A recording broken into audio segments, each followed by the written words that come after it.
11 سے 20 مارچ کا اشرہ علم نجوم کی روشنی میں کیا کچھ بیان کرنے جا رہا ہے۔ وہ افراد جو 21 مئی سے 20 جون کے اشرے کے دوران پیدا ہوئے ہیں وہ برج جوزہ کے تحت آتے ہیں۔ اس کے علاوہ وہ افراد جن کو اپنی درست تاریخ پیدائش معلوم نہ ہو مگر ان کا نام کاف سے شروع ہو رہا ہے تو وہ افراد بھی برج جوزہ یعنی جیمنائی کے تحت آئیں گے۔ اس عرصے کا یہ وقت آپ کے مالی معاملات کے حوالے سے بہتری لاتا ہوا نظر آ رہا ہے، یہاں تک کہ کسی جگہ پہ پھنسی ہوئی رقم، کسی شخص کو ادھار دی ہوئی رقم بھی آپ لوگوں کو واپس ملتی ہوئی نظر آ رہی ہے۔ اسی طرح وہ افراد جو کسی جگہ پر سرمایہ کاری کرنے کے بارے میں سوچ رہے ہیں، ان کے لیے بھی اس اشرے کے دوران اٹھایا گیا قدم مثبت نتائج لاتا ہوا نظر آئے گا۔ اس اشرے کے وقت کے دوران آپ کی گفتگو کی صلاحیت میں بہتری آتی ہوئی نظر آئے گی، آپ کی توجہ مذہبی معاملات کی طرف بڑھتی ہوئی نظر آئے گی۔ اس کے علاوہ یہ وقت آپ کے اندرون سفر کے لیے بھی جانے کو ظاہر کر رہا ہے، یہاں تک کہ وہ افراد جو کاروبار کے سلسلے میں یا نوکری کے سلسلے میں سفر کرنا چاہ رہے ہیں، ان دنوں میں اس حوالے سے کی گئی کوششوں کے بھی مثبت نتائج ملتے ہوئے نظر آئیں گے۔ خاص طور پر وہ افراد جو کاروبار کے پیشے سے وابستہ ہے، ان دنوں میں ان کے لیے سفر کرنا نسبتاً زیادہ بہتر رہنے والا ہے۔ اس کے علاوہ یہ سفر آپ کے چھوٹے بہن بھائیوں اور رشتہ داروں سے مل ملاقات کے سلسلے میں بھی ممکن ہے۔ یہ وقت طالب علموں کی تعلیم کی طرف بڑھتے ہوئے رجحانات، بڑھتی ہوئی توجہ کی نشاندہی کر رہا ہے۔ یہ نہ صرف اپنے تعلیم کی طرف توجہ دیتے ہوئے نظر آ رہے ہیں بلکہ ان دنوں میں اپنی زندگی کو بہتر کرنے کے حوالے سے، اپنی تعلیمی صلاحیتوں کو بہتر کرنے کے حوالے سے بھی یہ لوگ خاصے فکر مند نظر آئیں گے۔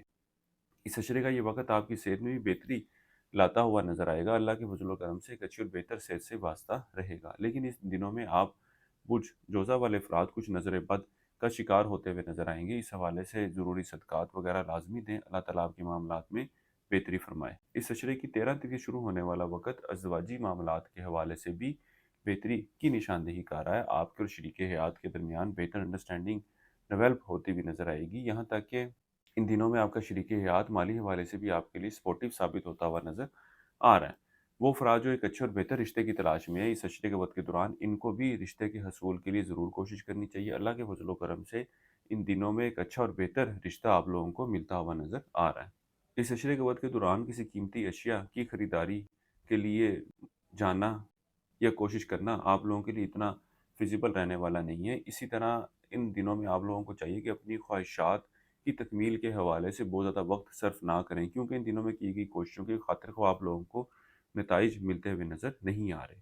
اس عرصے کے لیے ایک وظیفہ آپ لوگوں کو بتا رہا ہوں، یا اللہ یا سلام ہو یا اللہ 303 مرتبہ پڑھنا ہے آپ نے روزانہ، اور اپنے معاملات میں بہتری کے لیے دعا کرنی ہے۔ اس کے علاوہ اس عشرے کے دوران حسب توفیق آٹا بطور صدقے کے طور پر دینا ہے۔ کسی بھی مثبت کام کا آغاز کرنا چاہیں تو اس عشرے کی 15 اور 16 تاریخ کا آپ لوگوں نے انتخاب کرنا ہے۔ اس کے علاوہ آپ برج جوزہ والوں کو چاہیے کہ اس عشرے کے وقت کے دوران نیچرل بلڈ سٹون جیم سٹون کا استعمال لازمی کیجیے گا، یہ بھی آپ لوگوں کے لیے خاصا فائدہ مند رہنے والا ہے۔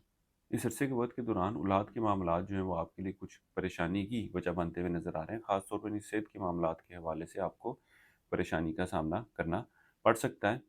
اس کے علاوہ اگر آپ برج جوزہ والے افراد سیر و تفریح گھومنے پھرنے کا کوئی پلان بناتے ہیں تو وہاں بھی آپ لوگ جاتے نظر نہیں آ رہے۔ آپ برج جوزہ والے افراد زندگی کسی معاملے کے حوالے سے ذاتی مشاورت چاہتے ہوں، نیچرل جیم سٹون خریدنا چاہتے ہوں تو ہمارے اسکرین پر دیے گئے نمبر پر رابطہ کر سکتے ہیں۔ برج جوزہ والوں کے لیے اب تک اتنا ہی۔ اللہ حافظ۔